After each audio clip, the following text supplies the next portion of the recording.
Hi, in this video I'm going to show you how you can edit a published post on Reddit. So if you had made any publication on Reddit and you wish to make some changes on the post, it's pretty simple. Just follow these steps. If this video helps, please like and subscribe.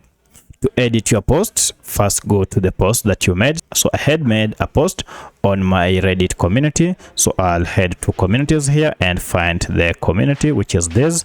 And if I click on it, you can see we have this post that I made, and I'll wish to make some changes on this post. To make some changes on this post, just go and click on these three lines, and we have this option to edit post body. By clicking on it, now this will open the post. You can see here it is, and I had made an error here. Instead of writing for, I wrote form. So I'll make the necessary change, and I'll also wish to capitalize AI here, so I'll just write like that.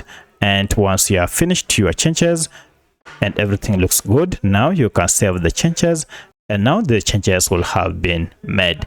So that's how you can edit your post on Reddit. If you have any other question, kindly let me know in the comment section. Otherwise, thanks for watching, and let's meet in the next video.